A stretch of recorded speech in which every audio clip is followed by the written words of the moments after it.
मेरे भाई, आज हम आपको इस वीडियो में बताएंगे कि कैसे जो है पूर्वी पाकिस्तान बांग्लादेश बना।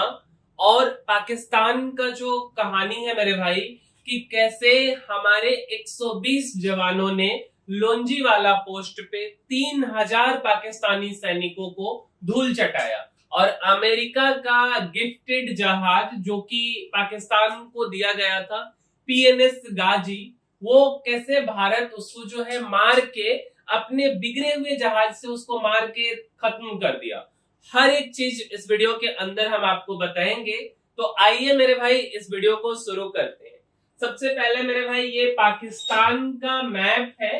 अब देखिए, ये जो मैप है बेसिकली दिखता कैसा है एक्चुअल में, तो आप देख सकते हैं कि ये पाकिस्तानी मैप है मेरे भाई। और ये कुछ इस तरीके से दिखता है, तो गूगल भी इसे कुछ ऐसा ही दिखाता है। अब मेरे भाई, अगर हम थोड़ा सा भारत के नक्शा को देखें, तो मेरे भाई ये भारत है। और ये जो है, ये जो हिस्सा है, ये जब बांग्लादेश नहीं बना था तो ये पश्चिमी पाकिस्तान हुआ करता था। और ये जो आप देख रहे हो बांग्लादेश, ये 1971 से पहले पूर्वी पाकिस्तान हुआ करता था। और ये हो गई अपनी बंगाल की खाड़ी। अब देखिए, अब एक्चुअल में हुआ क्या मेरे भाई, कि जो पूर्वी पाकिस्तान है ना, बेसिकली यहाँ की आबादी थी 55%। और यहाँ के लोग ना कामचोर नहीं थे पश्चिमी पाकिस्तान की तरह। यहाँ के लोग काफी मेहनती थे और यहाँ पे रोजगार का भी काफी साधन था।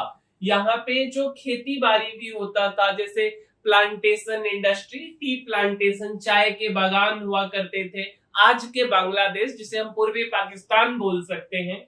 उसके बाद जूट इंडस्ट्री था, कपड़ा इंडस्ट्री था, धान अच्छा खासा होता था और पैसा यहाँ से ज्यादा आता था। और इंडस्ट्री ये सब यहाँ पे लगता नहीं था, है ना मेरे भाई। तो मेरे भाई, बात है 1947 तक पूरा जो बंगाल है वो बेसिकली ब्रिटिश इंडिया का हिस्सा हुआ करता था।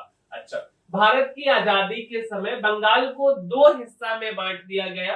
और ये वाला जो हिस्सा है इसको पश्चिमी बंगाल बोला गया। और ये जो पूर्वी बंगाल था बेसिकली, ये पाकिस्तान में शामिल हो गया। ठीक है मेरे भाई, तो इसको हमने ईस्ट पाकिस्तान बोला। अब एक्चुअल में हुआ क्या, यहाँ पे जो जनसंख्या है, यहाँ जो बेसिकली जनसंख्या है मेरे भाई, इस रीजन की जो जनसंख्या आप देख सकते हो, तो इस रीजन की जनसंख्या ज्यादा थी। यहाँ का भाषा जो है ना, बांग्ला भाषा था बेसिकली। लेकिन ना, ये जो पश्चिमी पाकिस्तान है, ये वाला जो हिस्सा है, यहाँ का भाषा था उर्दू। और बोला क्या गया कि अब ना उर्दू को राष्ट्रीय लैंग्वेज घोषित किया जाएगा। मीन्स कि आज का जो बांग्लादेश है, वहां बोला गया कि ठीक है भाई, ऐसा करते हैं कि उर्दू को नेशनल लैंग्वेज बोल देते हैं। अब जो इधर के लोग थे, जो बोल सकते हैं आप बांग्लादेश के लोग थे, पूर्वी पाकिस्तान के लोग थे, उनका कहना था कि बिना बांग्ला भाषा के हम लोगों का पहचान अधूरा है। ठीक है मेरे भाई, इन लोगों का ये कहना था। अब यहाँ राजनीति भी यही के लोग करते थे, यहाँ की सेना थी, ब्यूरोक्रेसी भी यही थी। इन लोगों को कोई फायदा ही नहीं हो रहा था। अब इसके कारण क्या हुआ कि 1948 से विरोध शुरू हो गया। और विरोध एक्चुअल में हुआ किधर से ना, तो उर्दू भाषा को राष्ट्रीय भाषा बनाने के कारण। अब क्या हुआ कि इनका कहना था कि बांग्ला के बिना हमारी पहचान अधूरी है। तो 1952 ईस्वी में लैंग्वेज मूवमेंट के दौरान पुलिस फायरिंग हुई और कई छात्र मारे गए। और इसके बाद क्या हुआ कि 1956 में बंगला को जो है बेसिकली यहाँ का एक राष्ट्रीय भाषा बना दिया गया। और बोला गया कि उर्दू तो आपका भाषा रहेगा ही, साथ साथ बांग्ला भी आपका भाषा रहेगा। अब एक्चुअल में क्या था मेरे भाई, कि इनकी आबादी थी 55%। साथ साथ में इनके यहाँ जो इंडस्ट्री था, जूट का इंडस्ट्री था, इसके बाद चाय का गार्डन था, और इनका यहाँ धान का भी अच्छा प्रोडक्शन होता था। लेकिन ना, बिजनेस तो पाकिस्तान से आता था और ये लोग ज्यादा पैसा भी जो है जनरेट कर रहे थे। लेकिन जो डेवलपमेंट का काम हो गया, जो इंडस्ट्री लगना हो गया, जो इंफ्रास्ट्रक्चर हो गया, ये सब के सब पश्चिमी पाकिस्तान में हो रहे थे। अब इसके कारण इन लोगों को लगा कि भाई हमको तो तुम चीट कर रहे हो, कि भाई सब कुछ मेहनत हम कर रहे हैं, उपजा रहे हैं हम, पैसा हम लगा रहे हैं, और सब तुम लेके चले जा रहे हो पश्चिमी पाकिस्तान की तरह। अब क्या हुआ कि 1970 में इलेक्शन हुआ। अब इलेक्शन हुआ ना मेरे भाई, तो अवामी लीग जो है बेसिकली वहां पे सीट जीत गई। 1970 में पाकिस्तान में जब इलेक्शन हुआ तो अवामी लीग ईस्ट पाकिस्तान की, आप ये जो हिस्सा देख रहे हो जो आज की बांग्लादेश है, वहां की पार्टी थी और उसके नेता थे शेख मुजीबुर रहमान, जिनकी बेटी आज अभी भारत में है ना। तो बेसिकली ये जो थे शेख मुजीबुर रहमान, बेसिकली इनकी पार्टी जीत गई और ओवरऑल 300 में से 160 सीट जीता। ठीक है मेरे भाई। अब इसका मतलब था कि पाकिस्तान का प्रधानमंत्री कौन बनते, तो मुजीबुर रहमान बनते, इन्हीं की बेटी है शेख हसीना, है ना। लेकिन वेस्ट पाकिस्तान की जो फौजी सरकार थे जनरल याह्या खान और जुल्फिकार अली भुट्टो, ये दोनों ने इन्हें सत्ता देने से मना कर दिया। ये है जनरल याह्या खान और ये है जुल्फिकार अली भुट्टो, ये बोले कि नहीं भाई हम तुमको सत्ता नहीं देंगे। अब 7 मार्च 1971 को जो है ये बेसिकली शेख मुजीबुर रहमान है, जो कि शेख हसीना के पिताजी हैं, उन्हीं की बेटी वहां के प्रधानमंत्री थी जिन्हें हटा दिया गया है कुछ दिन पहले। तो 7 मार्च 1971 को शेख मुजीबुर रहमान ने ढाका में एक विशाल रैली में कहा हमारी लड़ाई आजादी की है। 25 मार्च 1971 को पाकिस्तान आर्मी ने ऑपरेशन सर्च लाइट चला दिया। ठीक है मेरे भाई। तो इसमें क्या हुआ कि ढाका में, बांग्लादेश की राजधानी है ढाका, और जो ईस्ट पाकिस्तान है वहां के लोगों पे, छात्रों पे, बुद्धिजीवियों पे नरसंहार किया गया। हजारों लोग मारे गए और लाखों लोग भारत में आए। एक बोला जाता है कि 1 करोड़ लोग जो है बांग्लादेश से भाग करके और कहां आ गए थे, तो भारत में आ गए थे, जो सीमावर्तीय इलाका अभी हम आपको बताएंगे। और जो पाकिस्तानी आर्मी थी बुरी तरीके से जो है कि प्रताड़ित कर रही थी महिलाओं को, हर मतलब एक अलग तरीके से। मींस देखिए आप, ये न्यूज 18 का रिपोर्ट है कि 10 लाख महिलाओं से रेप किया गया, 30 लाख लोगों का कत्ल। पाकिस्तानी सेना का यह जो कांड था, मतलब ये बहुत बड़ा कांड था। और इसके कारण क्या हुआ कि बांग्लादेश के जो सीमावर्तीय राज्य है, जैसे वेस्ट बंगाल हो गया, त्रिपुरा हो गया, उसके बाद आपका मेघालय हो गया, है ना, सिक्किम हो गया, और इन सब जगहों पे वहां से शरणार्थी जो है भाग करके अपनी जान बचाने के लिए भारत में आ गए। अब सबसे ज्यादा इसके कारण बंगाल में आए थे लोग। अब उस समय हमारे यहाँ की जो सरकार थी उनसे मांग किया गया इंदिरा जी से कि भाई हमें, इंदिरा गांधी जी से, कि हमें खाने पीने का हमें मदद की जाए। मदद, अब स्वाभाविक बात है कि भाई मदद कैसे नहीं करेंगे, आपको मदद तो करना होगा। तो इंदिरा गांधी जी जो है खाना पीना सब कुछ तो मुहैया करवाए ही, साथ साथ वहां पे जो वहां की जो स्थानीय जनता थी वो एक गुरिल्ला युद्ध चला रही थी और उनका संगठन था मुक्ति वाहिनी करके। तो क्या हुआ कि मुक्ति वाहिनी जो चल रहा था बेसिकली, तो इसको ट्रेनिंग देने से लेकर के सारा कुछ, भारतीय हथियार मुहैया कराना, सब कुछ कर रही थी। लेकिन भारत ना ईस्ट मतलब जो है बेसिकली युद्ध में उतना आगे बढ़ चढ़ करके हिस्सा नहीं ले रहा था। लेकिन इंदिरा गांधी जी को समझ आ गया था कि भाई कुछ तो करना पड़ेगा कि हमारे पड़ोसी को इतने बुरी तरीके से प्रताड़ित किया गया है। अब इसमें क्या होता है ना कि भारत का जो सैनिक है वो सारे सैनिक को पश्चिमी छोर में, मीन्स भारत के पश्चिमी छोर में ज्यादा सैनिक नहीं थे, सारे के सारे सैनिक भारत ना अपना पूर्वी छोर में जो है मुक्ति वाहिनी सेना को मदद करने के लिए या जो भी जरूरतें थी उसके पूरा करने के लिए ज्यादातर सैनिक पूर्वी छोर में थे भारत के। अब इसके कारण क्या हुआ ना कि पश्चिम का एरिया खाली है, ऐसा पाकिस्तान को पता चल गया। अब पाकिस्तान को जब पता चल गया, देखो भारत भी कहीं ना कहीं जो है अपने मन से बोलो प्रिपेयर तो कर ही रहा था कि कुछ ना कुछ तो करना है भाई, क्योंकि इस तरीके से आपके पड़ोसी को जो है बेसिकली प्रताड़ित किया जाएगा, रेप किया जाएगा और मार दिया जाएगा। बहुत बुरा था उस समय का दृश्य। तो भारत इन सबको लेकर के प्रिपेयर था कि भाई इनके लिए कुछ तो करना है। लेकिन सेना हमारे पास जो थी, मीन्स की राजस्थान साइड में सेना कम थी, और ये खबर ना उनको लग गई। किनको लग गई? पाकिस्तानी को। अब पाकिस्तानी को लगा ना, उसको क्या लगा कि भारत ना पश्चिमी छोर पे कमजोर है, तो हमको पाकिस्तान मतलब जो है, हमको जो है कि भारत डिस्टर्ब ना करे, तो हम ऐसा करते हैं भारत पर हमला कर देते हैं पश्चिमी सीमा पे। आप पश्चिमी सीमा पर हमला करेंगे, कुछ जमीन हड़प लेंगे और उसके बाद बोलेंगे कि भाई उधर तुम मुक्ति वाहिनी को सपोर्ट नहीं करो, और जब तुम उधर सपोर्ट नहीं करोगे तो हम फिर पीछे हट जाएंगे। ऐसा पाकिस्तान का मानना था और भारत चाह भी रहा था कि किसी भी तरीके से भारत इस युद्ध में इन्वॉल्व हो, और ये काफी पहले से प्रिपरेशन हो भी रहा था, लेकिन एक्चुअल में हमारी वो स्थिति नहीं थी, क्योंकि उस स्थिति में हम हार भी सकते थे। हमारे जो मानिक साव जी, जो कि यहाँ के सेना के मेन अध्यक्ष थे, चीफ थे, वो ये बात पहले ही इंदिरा गांधी जी को बता चुके थे। और क्या होता है ना कि 1971 के में ही 1971 में 3 दिसंबर के दिन क्या होता है कि पाकिस्तान को तो पता रहता है कि भाई पश्चिमी सीमा पर जो है सैनिक नहीं है, तो पाकिस्तान अटैक कर देता है। और पाकिस्तान कहां पे अटैक करता है मेरे भाई, तो आप ये जगह है लौंजीवाला।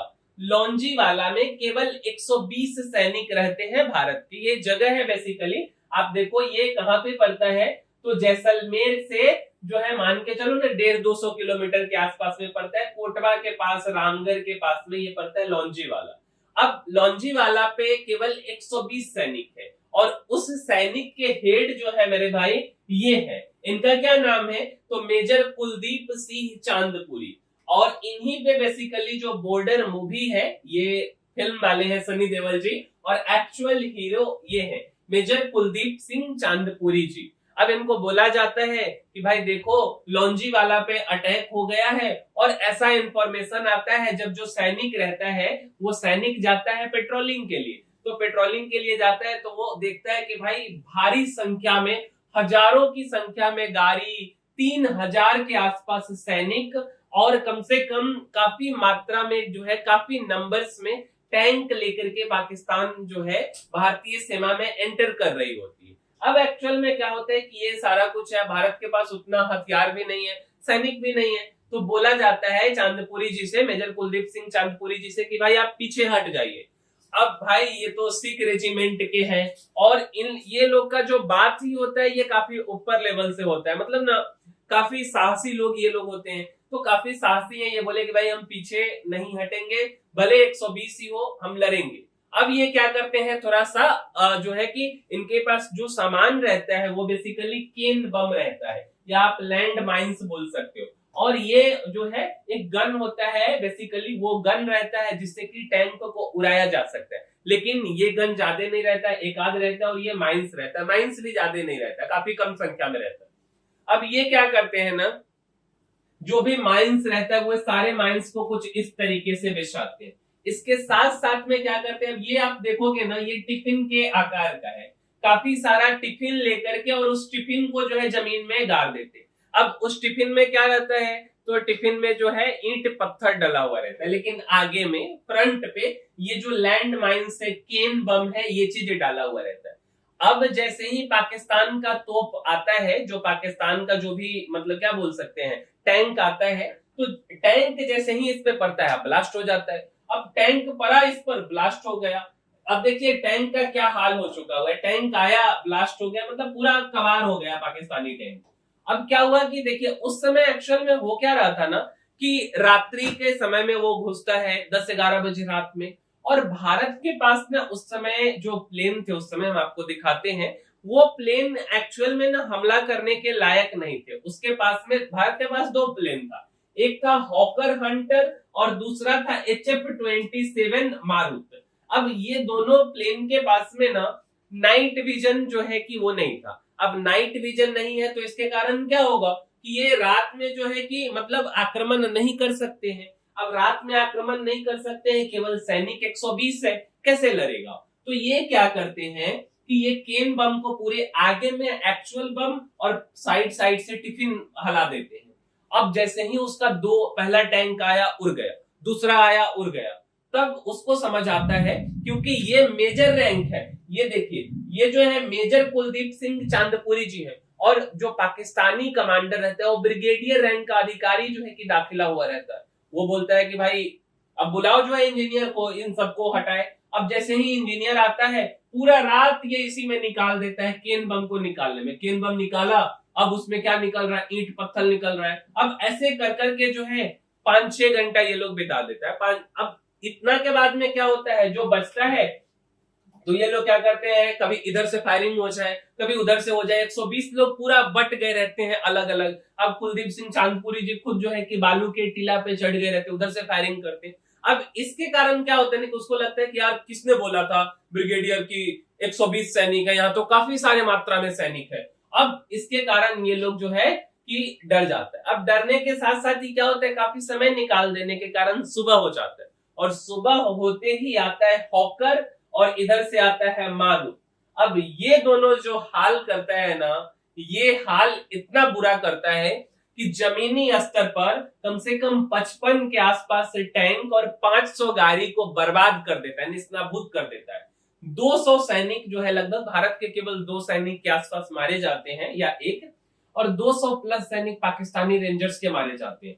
अब तो भाई वे लोग पीछे हटने को मजबूर हो जाते, इवन टैंक भी नहीं ले जाते। वो टैंक भी आज लोंजीवाला में आप जाएंगे रखा हुआ है, आप देख सकते हैं उसके गाड़ी का क्या दशा किया गया था उस समय कुलदीप सिंह चांदपुरी जी के द्वारा। बहुत बुरी तरीके से मारे थे पाकिस्तान को, ठीक है। तो वहां पे जो है कि जमीनी स्तर पर तो पाकिस्तान कमजोर पड़ गया, क्योंकि 120 सैनिक उसके 3000 को बेहुदा बना करके जो है कि निकाल दिए, है ना। अब इसके साथ में क्या होता है ना, पहले ये बात आप समझ जाइए। ये बेसिकली 9 अगस्त 1971 को भारत जो है सोवियत संघ के साथ में, सोवियत संघ मींस रसिया आप समझ लो, 20 साल का सहयोग संधि की। और सहयोग संधि का मतलब क्या होता है कि भाई पाकिस्तान, अमेरिका, चाइना, है ना, मतलब पाकिस्तान का कोई साथ देगा तो यूएसएसआर जो है भारत का साथ देगा, सोवियत संघ भारत का साथ देगा, रसिया भारत का साथ देगा। और 1971 में ये 20 साल के लिए समझौता हो चुका रहता है। और बेसिकली ये समझौता के समय जो है बेसिकली जो सिग्नेचर होता है उस पर सिग्नेचर हो रहा है। अच्छा, अब क्या होता है ना कि उधर से हमला हो जाता है। भारत चाह रहा होता है कि भाई हम तो एकदम तैयार हैं, तुम एक बार हमला करो और उसके बाद हम तुमको बताते हैं। 3 दिसंबर को क्या होता है, 3 दिसंबर 1971 को ही पाकिस्तान भारत के कई हवाई अड्डा पर हमला कर देता है। आप देखिएगा, मतलब ये तो उसके बाद का है जो हम लोग किए हैं। अब हमला जो है ना कि काफी ज्यादा करता है, एकदम मतलब ऐसे बोल सकते हैं ना कि 5:35 पर यह हमला को शुरू करता है, और लगभग पहले बेरे में 36 प्लेन होता है। फिर से दोबारा इसका मन नहीं भरता है तो फिर से 15 प्लेन लेकर के आ जाता है, और 10:30 रात तक हमला करता है। अब आप देखिए 24 को ये वाला प्लेन है, प्लेन का नाम है F-86F, जो कि बमों से लैस है। इसके बाद 8 को मिराज लेकर के आता है हमला करने के लिए, 4 को जो है 4 को F-104 विमान लेकर के आता है। उसके बाद दोबारा जो है 15 को विमान में B-57 कैनबेरा लेकर के आता है, T-33A लेकर के आता है, और उसके बाद में C-130 विमान लेकर के आता है। और ये सब कहां पे हमला करते हैं तो मेरे भाई, अमृतसर में, अंबाला में, आगरा में, अवंतीपुर, बीकानेर, हलवारा, जोधपुर, जैसलमेर, पठानकोट, भुज, श्रीनगर, उत्तरलाई, फरीदकोट, मतलब कुल 11 जगहों पर पाकिस्तानी एयरफोर्स हमला करती है। और मुख्य फोकस इनका होता है कि रनवे जो भी है, भारत का जो रनवे है उसको मतलब कार्य करने लायक नहीं रहने देना है, खत्म कर देना है। रडार जैसे जो है P-35 रडार होता है उसको नष्ट करना था।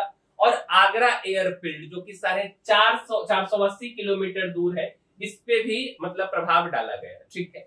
एक्चुअल में इस हमला से भारत का कुछ नहीं होता। आप देखिए पाकिस्तान बेसिकली ना 183 बम गिराता है और 120 हिट होता है। कुछ रनवे क्षतिग्रस्त होते हैं, अमृतसर का रनवे उसी रात में ठीक हो जाता है और चालू हो जाता है। उत्तरलाई छोड़ दिन बंद रहता है, लेकिन पाकिस्तान का ऑपरेशन असफल रहता है। भारत अपना जो विमान भारत के पास रहता है उसको मजबूत बंकर में रख लेता है, और इंडियन एयरफोर्स को कोई खास नुकसान नहीं पहुंचता है, ठीक है। पाकिस्तान को कोई हताहत नहीं हुआ, लेकिन भारत में एक हल्का विमान नष्ट हुआ था और एक व्यक्ति का बेसिकली मौत हुआ था बम विस्फोट हो जाने से। अब भारत यही इंतजार ही कर रहा था। अब इंदिरा गांधी जी रेडियो पे जाती हैं और बोलती हैं कि भाई अब भारत जो है फाइनल युद्ध का ऐलान करता है, अब हम इसे युद्ध मानते हैं, और युद्ध का घोषणा हो जाता है। अब युद्ध का घोषणा हो गया तो ये जो पाकिस्तानी सैनिक है मेरे भाई, ये जो सैनिक है ये है कहां पे, ईस्ट पाकिस्तान में।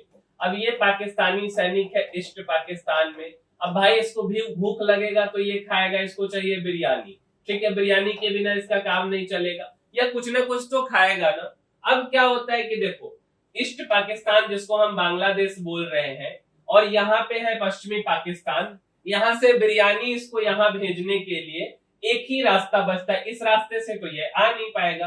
तो रास्ता है कौन सा कि यहाँ से जो है ऐसे इसको आना है, ठीक है। अब बिरयानी यहाँ पे इसको पहुंचाना है या खाने पीने का सामान यहाँ पे पहुंचाना है, ठीक है।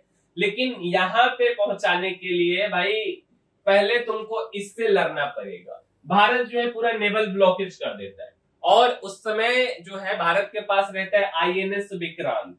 अब आईएनएस विक्रांत जो है बेसिकली ऐसा जहाज होता है कि ये विमान वाहक पोत है जो बंगाल की खाड़ी में तैनात है, और इसका मुख्य कार्य क्या है तो पाकिस्तान के जो बंदरगाह थे चटगांव, कॉक्स बाजार, मोगला, इन पे हमले करना और समुद्री नाकाबंदी करना था। और भाई पाकिस्तान के ना ये जो पूरा पोर्ट एरिया है ना, गवादर पोर्ट से लेके कराची तक आईएनएस विक्रांत जो है गर्दा उड़ा दिया था। पूरा जो है एकदम नेस्तनाबूद कर दिया, पाकिस्तान एकदम तबाह तबाह कर दिया था ये, और ये काफी पावरफुल भी था। अब क्या होता है कि पाकिस्तान को क्या लगता है कि भाई अब हम कैसे रोके, क्योंकि पाकिस्तान जमीनी स्तर पे लॉन्जीवाला में कमजोर पड़ गया है। अब इसका सेना पूर्वी पाकिस्तान में लड़ रहा है, उसको जो है कि खाना पीना राशन सामग्री नहीं पहुंच पा रहा है। तो पाकिस्तान को एक गिफ्ट मिला रहता है अमेरिका से 20 साल के लीज पर पीएनएस गाजी, ठीक है। तो पाकिस्तान उधर से बोलता है कि भाई गाजी को लेकर के जाओ। आईएनएस विक्रांत को एक ही जहाज था जो कि मार सकता था, और वो था पीएनएस गाजी, ठीक है। तो पीएनएस गाजी उधर से चल देता है, और भारत के पास ना उस समय में जो जहाज था जो पीएनएस गाजी को काउंटर कर सकता था वो आईएनएस राजपूत था। उसके बारे में हम आपको समझाते हैं। तो 1971 के युद्ध में पाकिस्तान ने गाजी को भारत की एकमात्र विमान वाहक पोत आईएनएस विक्रांत को नष्ट करने के लिए भेजा। और बेसिकली इसका क्या काम था ना कि इसको कैसे भी करके जो है कि आईएनएस विक्रांत को नष्ट करना था, और साथ साथ में जो है कि कैसे भी मतलब लैंड माइंस बिछा के, माइंस बिछा करके जो इसको बर्बाद करना था। अब एक्चुअल में क्या हुआ ना कि आईएनएस राजपूत ना खराब हो गया। अब आईएनएस राजपूत भाई खराब हो गया है, और आईएनएस विक्रांत अगर इधर गड़बड़ होता है तो फिर गड़बड़ हो जाएगा। तो अब आईएनएस राजपूत कहाँ पे है तो विशाखापट्टनम पोर्ट पर है। अब आईएनएस राजपूत है विशाखापट्टनम पोर्ट पर, और वो आ रहा है कहाँ पे तो बे ऑफ बंगाल में। कौन? पीएनएस गाजी। अब भारत के पास एकमात्र विकल्प बचा था कि भाई पीएनएस गाजी को कैसे भी करके तुम विशाखापट्टनम लेकर के आओ। और ये बात ना हाथ पता कैसे लगा था कि भाई पीएनएस गाजी आ रहा है, तो श्रीलंका के जो मछुआरे थे ना वो मछली मारने गए, और उनको समुद्र के तल पर जो है ऊपर तेल दिखाई दिया। तो भारत समझ गया कि भाई पीएनएस गाजी उधर से आ रहा है। अब क्या किया भारत, क्या किया, आईएनएस विक्रांत को जो है अंडमान एंड निकोबार में छुपा दिया कुछ दिन के लिए, अंडमान एंड निकोबार साइड में भेज दिया।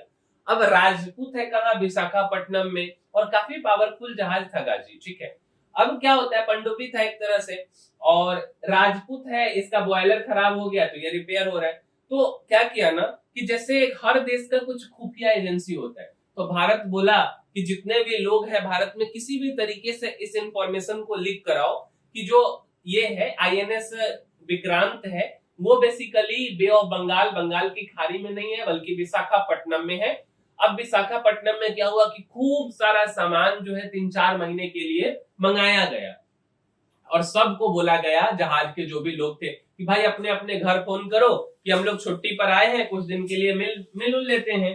तो क्या हुआ कि सब लोग फोन किया, और ये इंफॉर्मेशन पता चल गया पाकिस्तान में, क्योंकि भारत का मकसद ही था कि पाकिस्तानी पीएनएस गाजी को ट्रैप करना है, विशाखापट्टनम लेके आना है।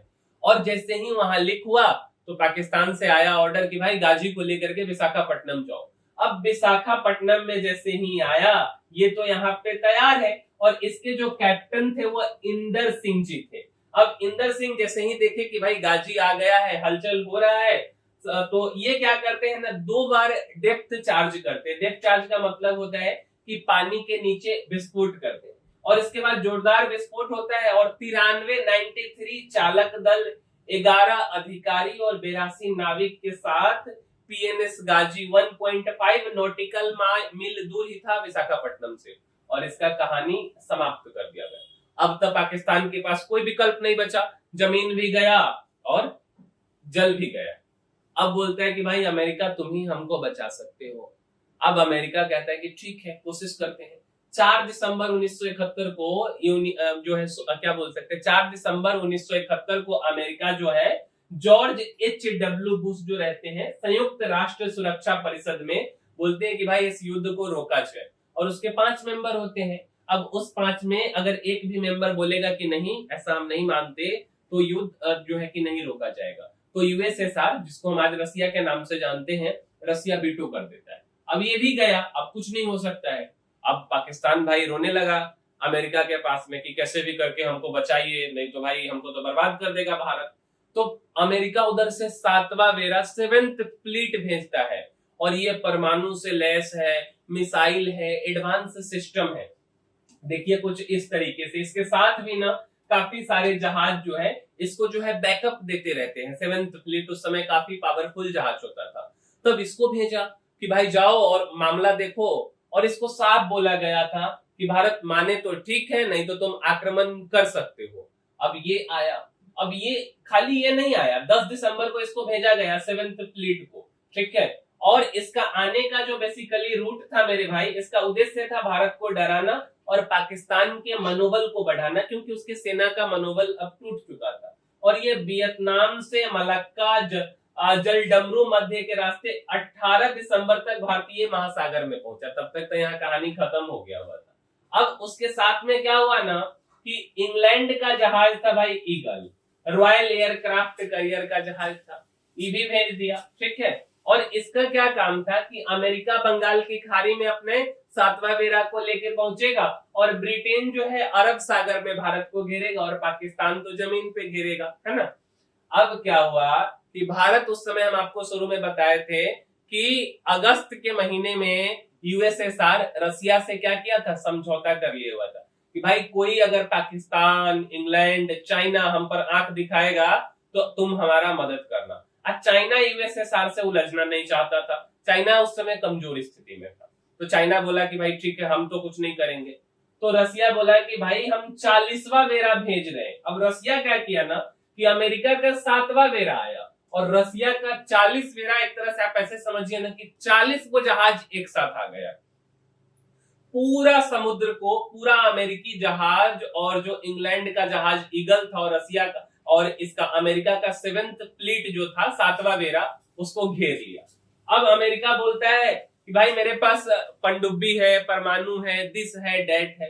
तो रसिया जो है ना बोला कि हम यहाँ क्या फुलझड़ी लेके थोड़े आए हैं, ये देखो ये सारा परमाणु है हमारा, हम काउंटिंग करके नहीं आए हैं। तुम लेके आए होगे 2 गो, 4 गो, 5 गो, लेकिन हमारे पास जितना था ना, भारत का जैसे ही मैसेज आया है हम लेके चल दिए, एक भी काउंटिंग नहीं किए। अब तुमको बिलीव नहीं होना तो हम एक बार इंफॉर्मेशन देते हैं कि हमारे पनडुब्बी को, परमाणु पनडुब्बी को ऊपर लाया जाए और अपना सैटेलाइट घुमाओ और देख लो कि कितना पनडुब्बी हम लेकर के आए हुए, कितना परमाणु लेके आए।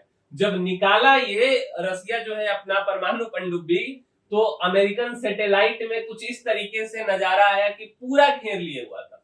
अब भाई पूरा घेर लिया है और रसिया साफ साफ बोला कि अगर एक भी हमला भारत की तरफ हुआ तो हम इस हमला को मानेंगे कि यह रसिया पे हमला हुआ है, और रसिया पे हमला हुआ है तो हम छोड़ेंगे नहीं।